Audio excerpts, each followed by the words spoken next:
Saya mulai dari status kehambaan. Memang untuk menjadi ahli surga itu kita tidak boleh menandingi Tuhan, menandingi kekuasaan Allah. Sehingga syarat dasar masuk surga itu harus abdullah, kita berstatus hambanya Allah. Disebut fadkhuli fi ibadi, masuklah dulu sebagai hambaku. Jadi kita berstatus sebagai hambanya. Baru setelah layak jadi hambanya, baru wadkhuli jannati, baru berstatus layak sebagai ahli surga. Jadi status kehambaan ini kita mantapkan dulu. Jangan ada status lain kita di depan Allah kecuali status kehambaan. Saya punya analogi dan itu saya ulang-ulang karena di antara ciri Quran itu mengulang-ulang sesuatu yang harus jadi pegangan. Saya ulang lagi, di antara ciri Quran itu mengulang-ulang sesuatu yang jadi pegangan. Jika kita belajar ilmu fisika atau ilmu apa saja, maka kita akan bicara materi sesuai statusnya. Jadi kita harus latihan untuk iman kepada Allah. Saya tanpa mengurangi rasa hormat, saya memberi contoh begini ya. Ini jam, materinya dari besi. Ini kertas, materinya ya kertas.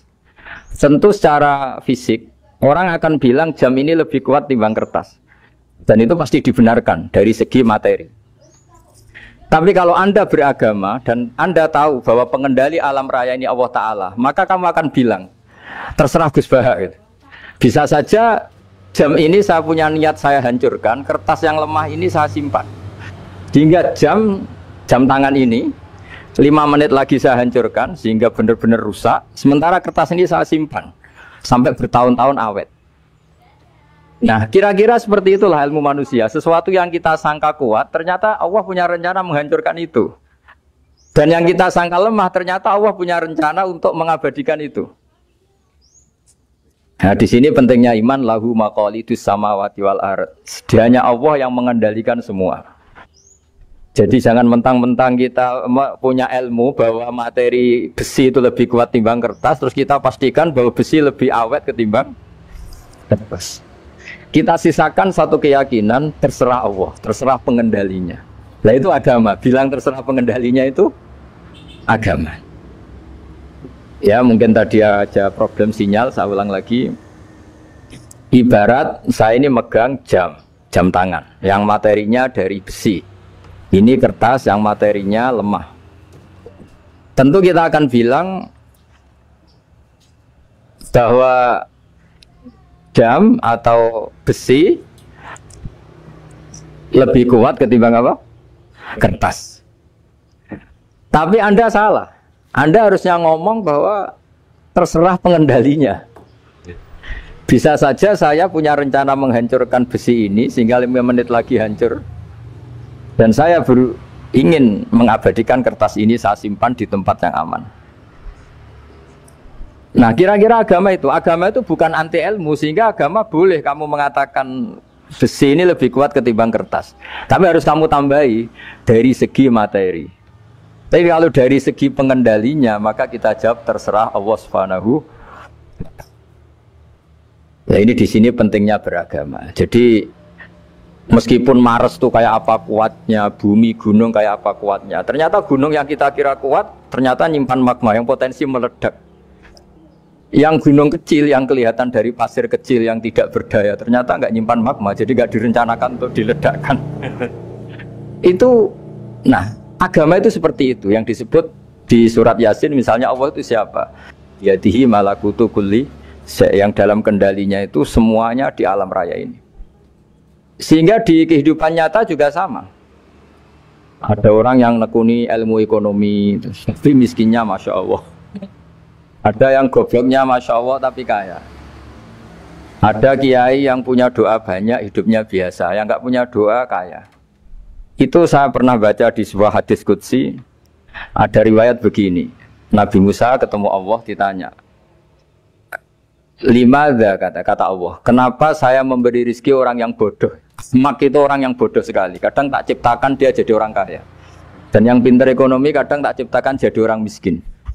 Si Nabi ini tanya, kenapa ya Allah? Supaya dia tahu yang mengendalikan rezeki itu saya, bukan ilmunya dia. Katanya. Jadi banyak orang, misalnya kita yang pintar, Dipekerjakan orang yang nggak pinter, yang punya pabrik tidak pinter, mengerjakan orang yang pinter. Jadi ya kira-kira agama itu seperti itu. Sehingga dalam kita beragama itu yang paling ditekankan itu tawadhu. Tawadhu itu merasa sopan atau memang sopan betul. Kalau dalam Ihya disebut sekiranya Anda tidak bisa tawadhu secara rasa, tawadhulah secara ilmu.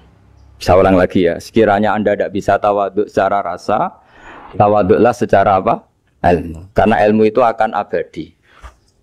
Saya beri contoh begini, saya ini kan misalnya kiai di kampung saya atau di kecamatan saya. Saya mungkin bisa merasa hebat karena saya tokoh di sini. Tapi pastikan sebelum ada saya yang bernama Baha ini, agama sudah jalan.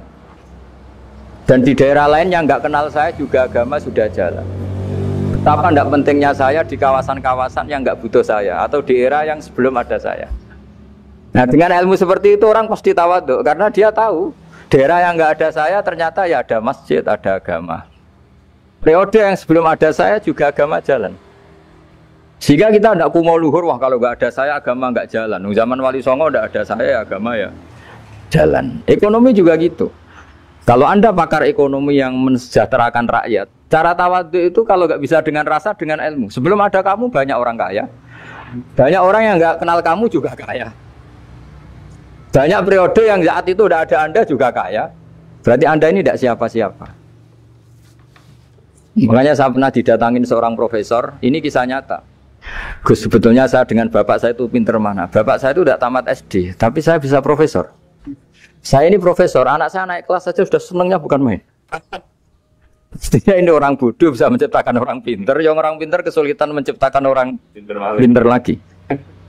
Nah, kalau kita tidak bisa tawadhu secara rasa, tawadhulah secara ilmu. Ikhlas juga gitu, saya sering ngajarkan ikhlas di beberapa kesempatan ngaji. Kalau Anda tidak bisa ikhlas secara rasa, ikhlaslah secara ilmu, pasti bisa, bukan mungkin bisa, pasti bisa.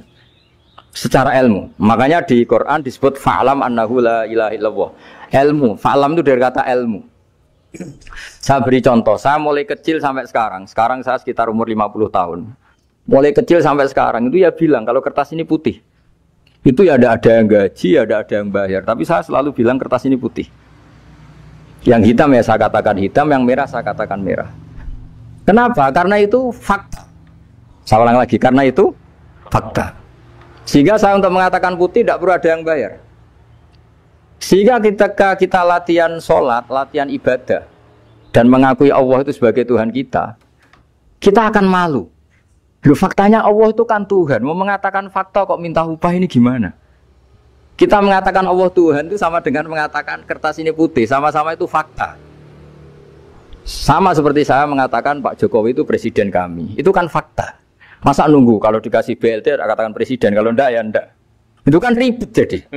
Pak Manut misalnya rektor UGM, mbok saya enggak digaji di sana atau enggak kerja di sana bilang kalau beliau itu rektor. Pak Ganjar gubernur Jawa Tengah, mbok saya dikenal apa enggak ya beliau tetap gubernur. Lama sekali kita mengatakan fakta itu ikhlas. Ikhlas itu artinya enggak minta apa-apa. Karena kita ingin ngomong sesuai fakta. Nah Allah Tuhan itu fakta gitu. Nah kenapa untuk mengatakan Allah Tuhan nunggu?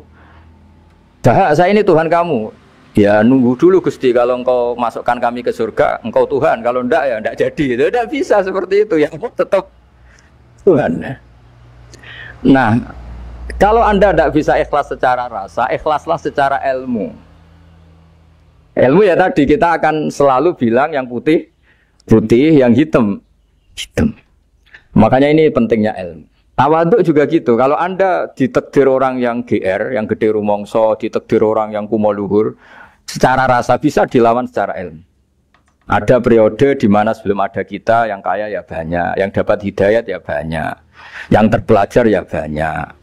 Ada daerah yang nggak kenal kita, nyatanya pendidikan di situ jalan, sistem sosial baik. Betapa tidak pentingnya kita. Nah ini nanti memaksa kita atau melatih kita untuk tawadhu. Nah dari hikmah ilmu itu kemudian kita minta maaf sama orang lain itu mudah. Karena kita sadar bahwa adanya kita ini problem. Saya sering digojlok orang-orang kaya. Orang-orang kaya itu ya kadang agak kurang ajar tapi nggak bisa dibantah. Begini, pernah tanya saya gini, Gus, saya ini punya mobil mahal, harganya 2 miliar. Kayaknya yang berak pakai jalan raya saya kan. Bisa, bayarnya pajak saya mahal. Sehingga kayaknya paling pantas saya. Yang naik ontel itu kan nggak bayar pajak. Harusnya nggak boleh pakai jalan gitu. Terus saya bilang, mbah-mbahnya yang naik ontel itu pejuang, bapak kamu enggak, kata. Kamu nggak warisnya, kata. Artinya ada teori dalam kitab hikam itu kitab tasawuf dalam pesantren. Itu kebaikan saja di soal. Misalnya begini, kita ini bangga sebagai urip yang tertib, hidup yang tertib di kantor, di tempat-tempat pekerjaan. Tapi kalau itu semua terjadi, kalau ada kecelakaan di jalan itu nggak ada yang nolong langsung. SAR paling efektif, tim penolong paling efektif ya orang-orang nganggur itu. Orang-orang yang di jalan-jalan di perapatan itu kalau ada kecelakaan langsung nolong. Itu nanti ambulan itu yang kedua, ketiga, yang nolong pertama ya orang-orang yang nganggur-nganggur di jalan itu. Ada orang tersesat nolong. Maka ketika seorang sahabat tanya, ya Rasulullah, kalau engkau melarang kita jagongan di jalan itu kita tidak bisa. Jadi kata Nabi, ya silahkan saja, tapi adu haqqat thoriq, kamu di jalan itu datangkan. Apa itu? Ya kamu bisa amar ma'ruf nahi mungkar. Coba kalau di terminal, di tempat publik banyak orang yang soleh, itu nanti copet ya sungkan. Yang mau jambret ya sungkan, karena yang di situ orang-orang soleh. Nanti yang nggak sholat juga sungkan, karena yang di situ banyak yang sholat. Jadi kenyamanan orang pergi jauh di tempat-tempat sepi itu ya barokahnya orang-orang nganggur terus ngaji, wah nengkono masih rame, ada orang yang di perapatan, di pertigaan. Bayangkan kalau ini orang-orang soleh, pasti itu nyaman, karena wilayah publik dihuni orang-orang yang soleh. Tapi orang pasti bilang itu nggak tertib. Kita inginnya hidup ya tertib di kantor atau yang suka di masjid, di masjid. Tapi kalau itu terjadi, itu nggak ada tim SAR gratis yang setiap saat kalau ada orang kecelakaan nolong.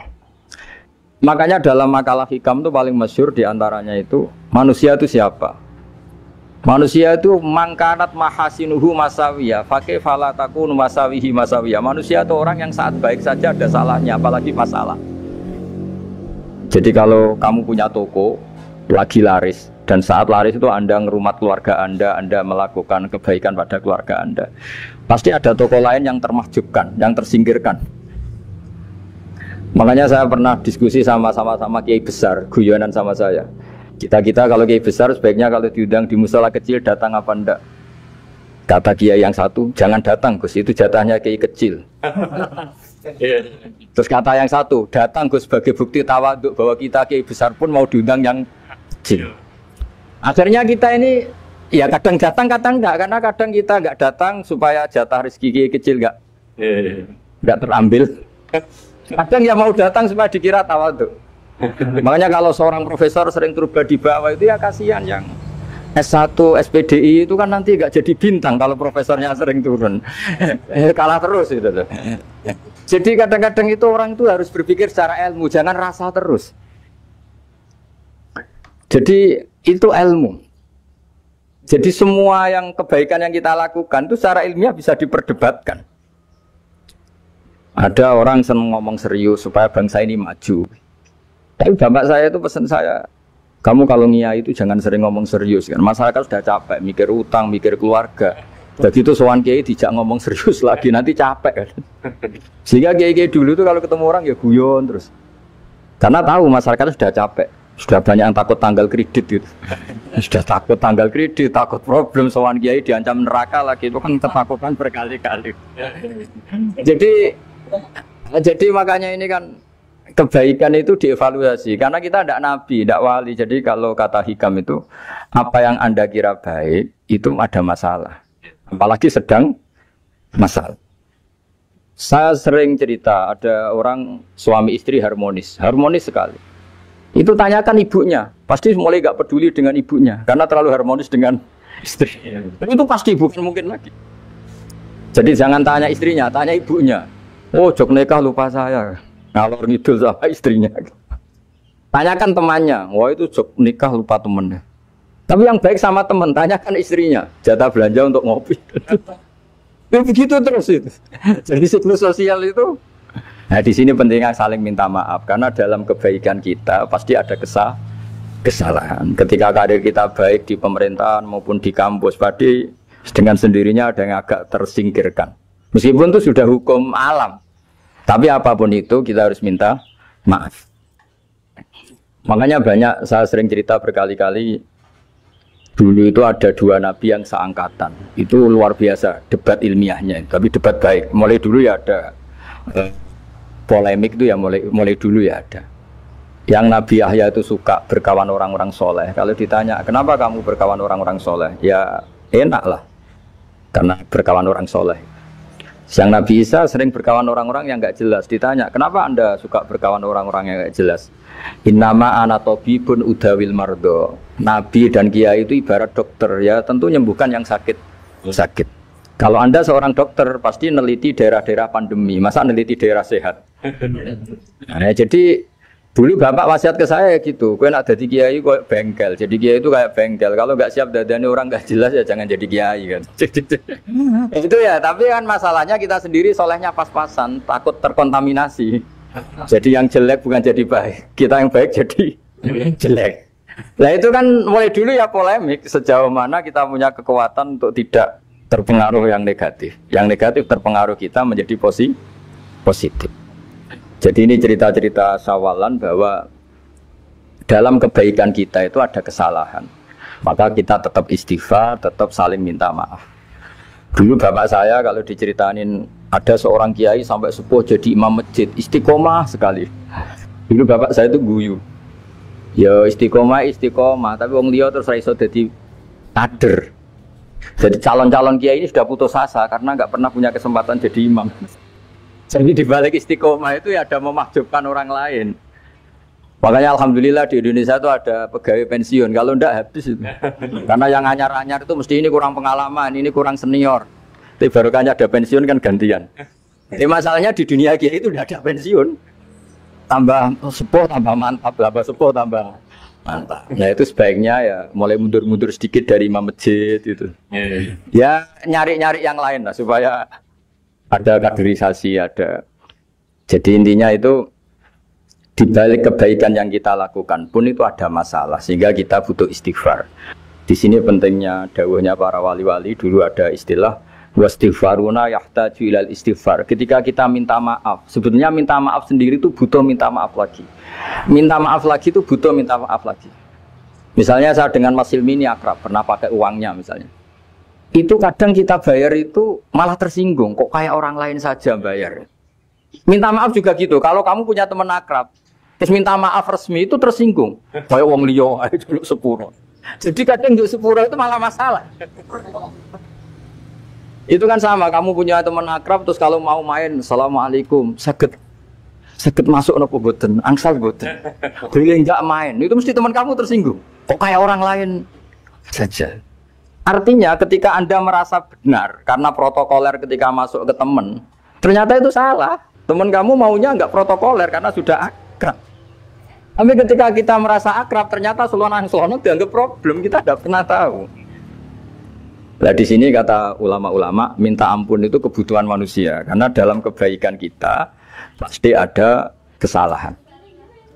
Makanya disebut wastighfaruna yahtaju ilal istighfar. Kita selalu diajari Rabbana dzalamna anfusana, ya Allah, kita ini selalu mendolimi diri kita sendiri. Jadi saat kita baik pun ada unsur kesalahan. Yaitu tadi, kalau Anda jadi orang pasti ada yang termahjubkan. Kalau Anda kiai besar atau profesor atau pejabat turun ke bawah. Ya kalau gubernur turun terus ya bupati gak jadi bintang. Kalau saya kiai besar misalnya turun terus ya kiai kampung itu ya kasihan. Nah, saya pernah diundang Manakipan tidak datang itu kiai kecil bilang matur nuwun Gus gak teko. Aduh iwake gak untuk saya katanya. Barokahnya saya ada. Itu lucu ya, matur nuwun betul. Matur nuwun Gus jenengan gak dugi jadi. Akhirnya jatah besarnya untuk saya gitu. Nah, tapi yang punya rumah komplain. Terus udah ora tau teko PP aku wong cilik. Nah ini saya harus mendahulukan versi Sohibul Bait yang punya rumah apa versi kiai yang termakjubkan. Artinya pilihan apapun saya harus istighfar karena ada saja unsur salahnya.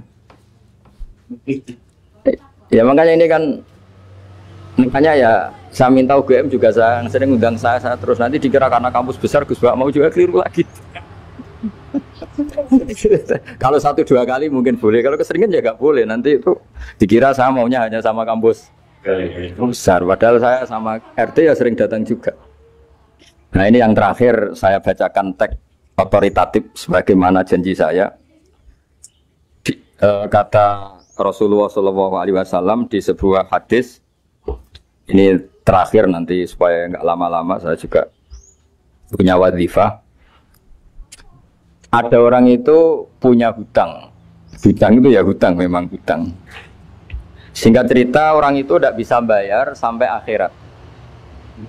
Dan aturannya Allah, orang yang punya hutang tidak bisa bayar ini harus diaudit, harus diselesaikan di akhirat. Kalau tidak bisa diselesaikan di dunia, diselesaikan di akhirat. Walhasil akhirnya di akhirat itu ditagih dan tidak mampu bayar. Karena di akhirat sudah tidak ada kredit, tidak ada ATM, tidak ada apa saja. Terus kata Allah, solusinya kebaikan kamu dikasihkan yang ngutangi. Ternyata kebaikan dia tidak cukup juga. Bayarnya apa? Kejelekan yang ngutangin dikasihkan yang utang. Kayak apa celakanya? Kebetulan yang ngutangi salahnya banyak, ini kan repot. Tapi Allah itu tidak suka kalau ada orang mukmin yang satu saudara kemudian masuk neraka karena saudaranya ini. Kata Allah, jika ini masuk neraka berarti disebabkan komplain atau ketidakikhlasan temannya yang mukmin. Masa orang mukmin menyebabkan mukmin yang lain masuk neraka? Allah tidak ingin. Makanya diantara nikmatnya beragama itu ukhuwah, persaudaraan. Baik persaudaraan atas nama iman atau atas nama kebangsaan atau atas nama kemanusiaan. Akhirnya si yang ngutangi ini tadi, jangan dibahasakan kreditur, nanti kita kayak bangunnya yang ngutangin lah nanti. Ya bahasa gampangnya yang ngutangin, karena tidak semua orang ngutangnya sama bank. Sama Allah ditunjukkan satu surga yang luar biasa. Nanti tak baca teks Arabnya ya, supaya dapat berkahnya bahasa Arab. Terus saking mewahnya surga itu, si yang ngutangin tanya, ya Allah itu untuk nabi siapa?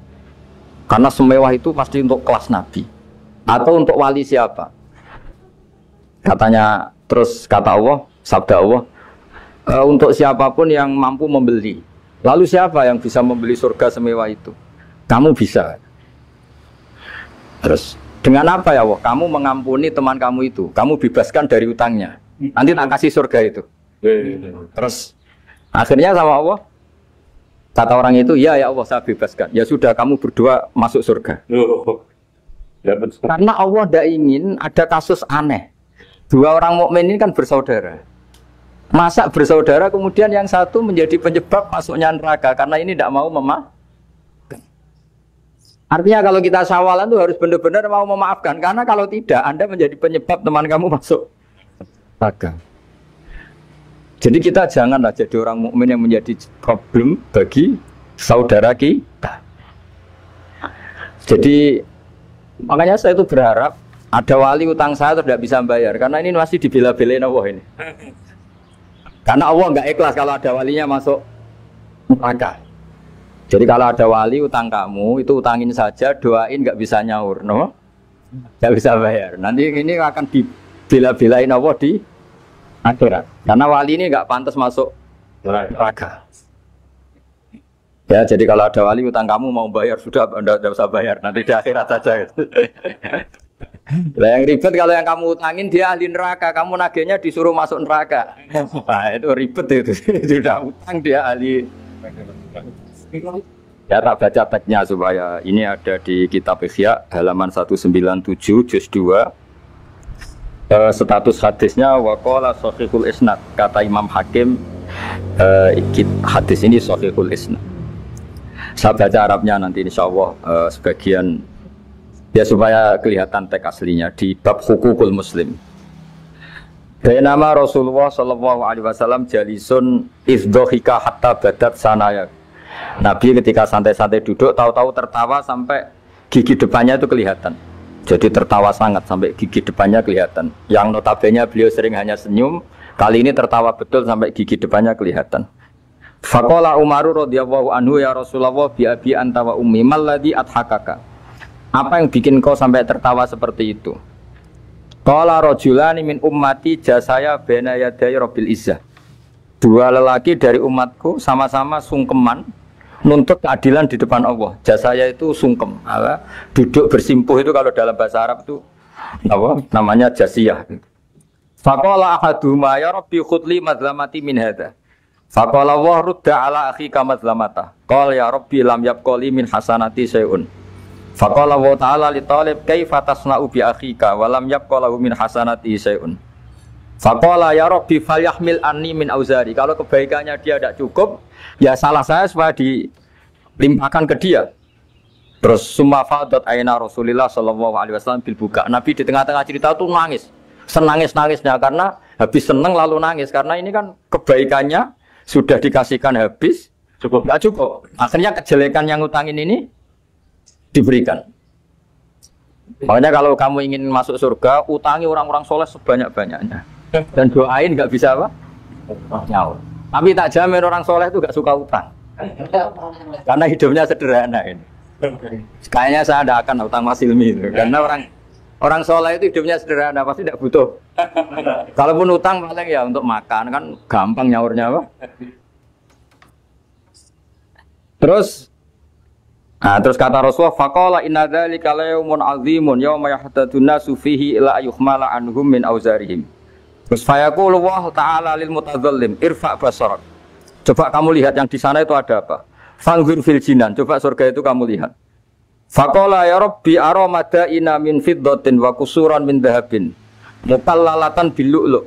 Saya melihat surga yang begitu mewah, semuanya bertatahkan intan, semuanya materinya dari emas, bertatahkan intan. Lalu li ayyi nabiyyin hadza? Itu untuk nabi siapa? Terus awli ayyi siddiqin awli ayyi syahidin. Terus qala Allah hadza liman a'tas saman. Itu untuk siapa saja yang mampu beli. Qal ya rabbi wa may yamliku dzalik? Siapa mampu beli surga semewah itu? Kata Allah, anta tamliku, kamu bisa. Qal bimadza ya rabbi, dengan apa? Qal bi afwika an akhika. Cukup kamu memaafkan saudara. Jadi kalau maafkan tidak pakai uang itu kurang seru. Yang seru itu punya teman utang 50 juta dimaafkan. Jadi memaafkan paling seru itu maafkan apa? Utang. Kalau maafkan sama-sama salah miso apa itu enteng itu. Jadi yang seru itu teman punya utang 100 juta kamu itu seru itu. Lain nanti aja di akhirat nanti itu ada di akhirat. Ya nanti notanya di bawah kalau ya bi afwika anakhika. Jadi surga semewah itu maharnya atau harganya cukup memaafkan saudara kamu. Terus qala ya rabbi qad afautu anhu. Sudah Gusti, sudah sekarang saya maafkan. Fayaqulu wa ta'ala khud bi yadi akhika fa'adkhilhul jannah. Ya sudah sekarang kamu berdua sama-sama masuk surga. Karena ini orang soleh, enggak pantas masuk neraka. Yang punya utang ini enggak pantas masuk neraka. Nah ini yang ribet kalau yang utang ya ahli neraka, yang utangi ahli neraka. Ngapain debat utang wong kamu sudah ahli neraka. Hanya tanpa kasus utang pun sudah jatah. Nah, ini ribet kalau ketemu orang-orang yang jatahnya ada di surga. Cuma qala sallallahu alaihi wasallam ittaqullaha wa aslihu dzata bainikum fa innallaha ta'ala yuslihu bainal mu'minin yaumal qiyamah. Jadi di antara proyek besar Allah itu menjadikan orang mukmin itu bersaudara dan saling memaafkan. Itu sampai akhirat proyek itu masih dilakukan Allah. Maka ketika di dunia kayak sawalan ini usahakan saling memaafkan karena keinginan Allah sampai akhirat pun seorang mukmin itu saling memaafkan.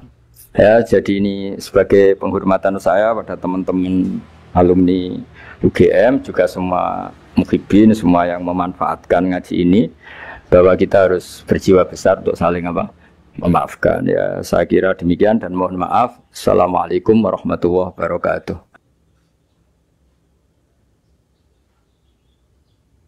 Nah, saya persiapkan ngaji di sini itu ngaji usul fikih. Dan nanti kalau sampean usul fikih wis pinter, kula berkali-kali berharap sama Allah Taala supaya malaikat pencatat kita raqib atid itu pakai ilmu usul fikih sehingga kita ini orang hebat. Kalau nak malaikat itu pakai usul fikih, nak sampean turu barisak turu sampai jam 5. Iku mboten ditulis hada tarokat ta'allum, wa tarokat tahajud, wa tarokal witro. Ini ninggal belajar, ninggal tahajud, ninggal witir. Tapi ditulis ngeten. Hada tarokal ma'asiyah kullaha.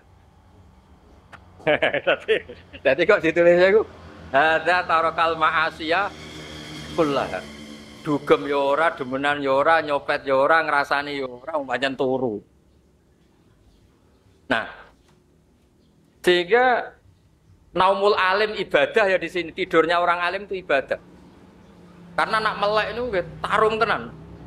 Sampean kangkang misalnya melek nyekel HP, mungkin bawaannya ingin melihat gambar yang enggak benar, ingin melihat hal yang enggak benar. Tenak turu kan ya sudah selesai. Enggak perlu bertarung. Misalnya sampean wong kota, ono dangdutan kepengin delok. Tapi nak sampean turu tangi turu wis bar. Nah, makanya kita berharap malaikat itu cara berpikir mboten hadza tarokat tahajjuda, tapi hadza tarokal ma'asiyah. Nah, di sini pentingnya ngaji usul fikih. Usul fikih itu ilmu yang nekuni itu. Sehingga dalam ilmu usul fikih di kitab Lubul Usul, saya tadi juga menghadiahi Gus Sobih kitab Al-Mustasfa karangannya Imam Ghazali fi usulil fikih. Itu ada teori yang mengatakan mubah itu udah ada. Wajib ada. Yang melakukan diganjar, yang meninggalkan dosa. Haram ada. Tapi mubah itu udah ada. Alasannya misalnya mubah itu ya tidur, makan, jagongan, kata sekolah ngeten iki jagongan itu mubah. Alasannya kalau masih ingat betul di kitab Lubul Usul di karangannya Zakaria Al-Ansori. Ismamin mubahin illa wa yatahaqqaqu bihi tarku haramim. Sampai kangkang latihan hafalan. Maksudnya sampean ben hafalan kados kula. Maksudnya ben ngerti lah, nak sampean gak salah ngundang orang. Ismamin mubahin illa wa yatahaqqaqu bihi tarku haramim. Fa yatahaqqaqu bisukun tarkul qatli wa minat wa bisukut tarkul qadab. Tidak ada sesuatu yang mubah dilakukan kecuali saat itu meninggalkan sekian keharaman. Lane sak roh kula niku Mbah Mun niku ya tak jagongan mbek bapak niku sewengi-sewengi. Kiai-kiai Lirboyo, kiai Pelosok kabeh senengane jagongan. Gojlok santri guyon sewengi-sewengi. Karena ketika kita guyon mbek kanca kiai, itu artinya agak guyon mbek perempuan nakal, tidak guyon di tempat maksiat. Wiku setan pusing. Boten pusing sih. Mestinya setan tuh inginnya semua orang asik dengan maksiat. Ternyata ini asik dengan sesuatu yang boleh. Jadi kue sewengi rokokan, misalnya kangkang sewengi rokokan cerita, cocokan melarat. Biasanya kangkang itu cek cocokan melarat. Cocokan radi duit. Duit aku karek 10.000, aku malah karek 5.000. Soalnya cocokan itu. Enggak ilmu kayak ngotot. Kayak hafal alfiah, hafal 500. Aku 300. Jadi boten. Tapi ini nanti kalau malaikat pakai usul fikih, itu ngitungnya itu ihtimam bi amrin muhimin. Ini orang mikir sesuatu yang penting. Dan orang ini tarokal ma'asiyah, orang ini meninggalkan apa maksiat. Sehingga kalau piyambak pribadi, niku gak sering delok sinetron sing ra jelas-jelas. Tapi ku dadekno setan setruk. Pusing. Karena apa? Ngendikane Rasulullah SAW, orang-orang alim itu digoda setan begini. Hadhil ardo khalaqaha Allah, wa hadhil jibal khalaqaha Allah. Subhanallah. Ini gunung diciptakan Allah. Ya saya baca pakai nasab saja supaya jadi maf'ul bab istighol. Hadhil jibala khalaqaha Allah, wa hadhil ardo khalaqaha Allah. Wahadas sama atau hadis sama khalaqahu Allah, wahadil fikhar khalaqahu Allah. Nanti setelah orang itu ikrar semua diciptakan Allah, itu setan memprovokasi faman khalaqahu Allah. Lalu Allah sendiri yang menciptakan siapa? Lalu asal usul Allah sendiri bagaimana? Sehingga banyak di beberapa sekolahan yang dulu sholat karena belajar filsafat terus tidak sholat, karena mereka berpikir sebelum saya menemukan hakikat Tuhan saya tidak akan sholat. Nah, kalau sudah begini, biasanya perlawanan kiai itu nak sing seneng mangan ya terus guys go goreng. Karena setan mau godo ben bertanya saman khalaqaha, ternyata wonge golek lombok. Lah kangkang lombok ra duwe terus rodok jupuk wae kancane sithik-sithik. Jadi dikira setan itu was-wasnya masuk, orang tanya siapa lalu yang menciptakan Allah. Allah sendiri asal usulnya gimana? Ya boleh wonge masak. Kok nak sing seneng rokok ya rokokan. Bariku gak mikir terus ngelemah enak rokok. Dan sebagainya dan sebagainya. Nah, kalau biasanya tak tinggal delok berita sing ra jelas-jelas. Jangan delok mak lampir, pokoknya sing ra jelas-jelas. Itu supaya was-was itu tidak masuk lagi. Min syarril waswasil khannas alladzi yuwaswisu fi sudurin nas minal jinnati wan nas.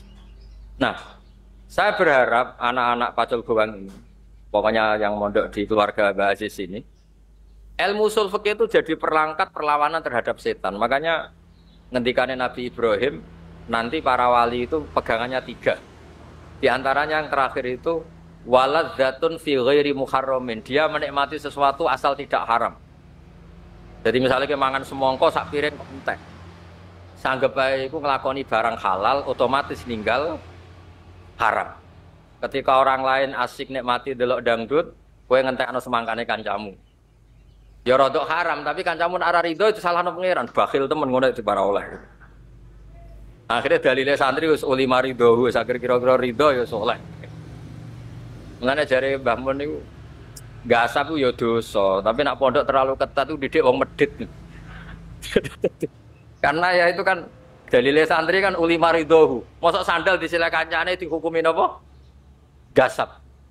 Ya kebangetan. Tapi segasap terus rata tuku sandal ya kebangetan. Maksudnya ini ya gasap tapi ya duwe sandal ben satu-satu. Jadi ndekne gasap dosa, sandalnya digasap untuk ganjaran. Jadi kok totalan itu podo lah gitu. Kalau zaman mondok digawani gelas mbek ibu, kalih napa tiga. Wis gelas iki nggo nak ilang aja goleki. Dadi kowe nak nganggo kancamu misale dosa, wekmu dienggo ngliya ganjaran. Dadi kok sumbut lah. Dadi iki cara trik melawan gasap. Jadi sebetulnya masih bisa dielmoni lah. Nah, tapi kalau ilmu usul fikih ini hilang di kota itu sering kalau ditakoki, Gus kiai pegawainya kok guyon gejlok-gejlokan. Lho kiai ngempet kepengen rawayah ya perjuangan. Akhirnya ya mau bakas tok tapi rapati wani kan ngoten. Lho wong liya kepengen delok film, ketemu delok dangdut. Ustaz juga manusia. Perlawanannya ya guyon gejlok-gejlokan. Kayak kula mek Gus Muid itu gejlok-gejlokan. Akhirnya kan lali. Ujug-ujug wis esuk, dangdutane wis bar. Jadi lah itu usul fikih. Jadi usul fikih itu banyak ulama yang mengatakan mubah itu tidak ada. Karena efek positif mubah adalah tarkul haram. Nah sekarang tarkul haram itu wajib apa sunat? Wajib. Berarti fal mubah wajib. Lah nak turu iku mubah berarti turu. Wajib ayo perkara. Ayo ribet apa diatur ngono ya ribet. Nak bandingane maksiat lho nggih, nak bandingane. Tapi nak diwalik turu iku haram. Pondok duwe jam wajib. Lah nak turu berarti tarkul wajib. Berarti turu haram. Jadi turune kangkang yo imma wajib wa imma haram. Cara berpikir tadi, ngwayahi bojone blonjo kok sing lanang turu, berarti tarkul wajib. Paham ya? Wayahe dangdutan kok turu, berarti tarkul haram. Nah, saya berharap ilmu ushul fikih seperti ini itu akan mengawal kita. Akan mengawal kita untuk menjadi Islam yang ahlul ilmi. Lalu kalau cek emot, ini cerita ya, agak serius. Mbah Maimun Zubair guru kula, guru kita semua. Niku akrab mbek tiyang nasionalis. Termasuk akrab mbek Bu Megawati. Ketika tak tanya, sebelum saya tanya beliau memberi penjelasan. Ya seneng Indonesia wis penting rukun. Kumpul wong macam-macam ra apa-apa ya, wong rokan wis kumpul macam-macam wis ra apa-apa. Bukan menghalalkan masalah pakaiannya ndak. Yang penting rukun. Nak rukun itu dosane itu gak tarkul, gak safkud dima. Pokoknya nak rukun itu dosane gak sampai qatlul mukmin. Tapi nak Indonesia gak rukun, dosane itu qatlul mukmin. Maksudnya kalau Indonesia ada rukun itu dosane itu saling bunuh. Nah, tapi nak rukun senajan to rapati ideal teman-teman iki wis ngono-ngono tok dosane. Jadi ternyata itu ada perhitungannya. Paham tuh yang kalau maksud itu? Terus kamu jangan melihat wiki kiai pancanan wong abangan misalnya seperti itu. Jangan seperti itu. semua kiai itu punya ikhtiar supaya kita ini umpama dosa ya sampai dosa sing level atas lah. Misalnya asyirku billah, qatlul mukmin ini dosa-dosa level napa? Atas. Nah caranya tidak ada qatlul mukmin gimana? Ya kita harus rukun, menerima kemajmukan Indonesia, menerima kebinekaan, menerima seperti ini. Tapi beliau-beliau cara melakukan tuh santai, kayak gak ada apa-apa. Makanya kalau suwun santri-santri ketika melihat Mbah Aziz berpolitik, Mbah Mun berpolitik, banyak kiai-kiai berpolitik, itu anggap saja seni merebut kekuasaan dengan cara yang tidak safkut dima. Dulu nak ono dalang kok bojone ayu, niku ora usah ngerayu. Ayo adu tarung, sing menang untuk bojo ayu. Tarung, kok sing kalah ya bojone dipek. Kerajaan juga gitu, tuarung, sing kalah bojone dipek, kerajaane. Nah sekarang itu kan enggak, untuk merebut kekuasaan itu berpolitik, meskipun ya kalau untuk bodoni sidik-sidik, kadang-kadang sering ngerara lah, pokoknya. Tapi yang penting itu enggak begitu, cara merebut itu enggak seperti cerita-cerita dulu, duel terus kudu ono sing mati. Nah intinya itu ya itu usul fikih atau kaidah fikih, ya sudahlah. Apa urtukiba akhafut dororen. Nah kalau kepengen pondok mriki niku kaidahnya seperti itu. Berarti kaidah fikih ku apal lah. Wa idza tama'a dararani urtukiba akhafuhuma. Soale darul mafasid muqaddamun ala jalbil. Iku ngelotok. Aja kok pendakape tes. Ribet. Ngaji kok pendak apa? Belajar pendak badhe napa? Kalau di konco kurang ajar, nak angger tes kabeh dijawabani tulis la ilaha illallah Muhammadur Rasulullah. Iki nganti guruku nyalahno kafir. Ya ribet. Sing wani nyalahno la ilaha illallah sinten? Berarti kabeh tak kok. Mas suruh salat pira? La ilaha illallah. Wes nawa kidul wudu pira ya la ilaha. Iki iku Gus, sekali gurune nyalahno kafir. Ayo ribet ya. Terus guyon seperti ini dan guyon para kiai itu sebetulnya itu bacalah itu sebagai mubah sing yalzamu minhu tarkul haram, yang akibat dari itu meninggalkan haram. Wa tarkul haram wajib. Berarti fal mubah wajib. Nanti juga sebaliknya sama, ketika di mubah itu kok efeknya tarkul wajib, fal mubah haram. Akhirnya semenjak ada kontrol itu, Syekh Zakaria Al-Ansori ketika na'rifi mubah, al-mubah min haitsu dzatu la yu'aqabu ala tarki wa la yusabu ala fi'li. Mubah dipandang dari itu sebagai mubah, itu memang enggak ada ganjaran, enggak ada hukuman, dipandang sebagai mubah. Tapi kalau mubah dipandang dari segi punya akibatnya, itu bisa wajib, bisa haram. Pak sampean mondok ngeten iki kan ya ora mesti pinter. Tapi kan gugoro kewajiban. Kon golek ilmu ya golek ra ketemu lah sing wajib iku. Kula nate didalili santri kula niku ya ribet. Man salaka tariqan yaltamisu fihi ilman. Iku Gus Ba gak mlebu mergo wis gak golek ilmu wis entuk. Sing tok janji itu sing ijek golek-golek. Makanya kadang santri mlebune swarga ya dhisik ambek kiyaine ya dhisik santrine. Mergo santri jek yaltamisu fihi ilman. Sementara kiai wis yajidu ilman. Iku ora ono hadise, sing ono hadise yaltamisu fihi ilman, sing yajidu ndak. Berarti santri mbek kiai mlebune swarga dhisik ndi? Dhisik santri karena yaltamisu fihi ilman. Terus kula suwun lah, meskipun iki guyon tapi anggaplah, saya ulang lagi, anggaplah sesuatu yang mubah atau ladzat fi ghairi muharramin itu alat untuk tarkul haram. Lah nanti kalau jenengan sudah seperti ini akan tahu kualitas dawuh Allah Ta'ala ketika ngendikan wa min ayatihi manamukum billaili wan nahar. Kan nggak mungkin termasuk ayatnya Allah kemudian tidak punya efek yang luar biasa. Karena ini tidur yang akibatnya tarokal ma'asiyakullah. Ini tidur yang bisa meninggalkan semua apa maksiat. Dan artinya terus sama. Misalnya kulu wasrobu, wong mangane kok ngenteni dikongkon, angger wong ora kepengin mangan. Lho mangane wong mukmin iku taladzut bil mubah. Akhirnya gara-gara mangan syukur ning Allah Subhanahu wa taala. Gara-gara mangan iso rukuk, iso sujud. Berarti hadzal aklu yutaqawwa bihi ala taat. Ini makanan untuk supaya orang kuat Tidak kualitas kulu wasrobu bukan lagi al-aklu mubah ndak, tapi al-aklu alatun lit-ta'at. Paham ya? Terus kula suwun niki wonten para mas saya, ilmu usul fikih itu dikembangkan sedemikian rupa sehingga nanti kita masuk naumul alim napa ibadah. Tidurnya orang alim itu ibadah karena an-naumu bimakna tarkil ma'asi. Karena di sini naum dengan makna meninggalkan apa maksiat. Nggih, ngoten mawon.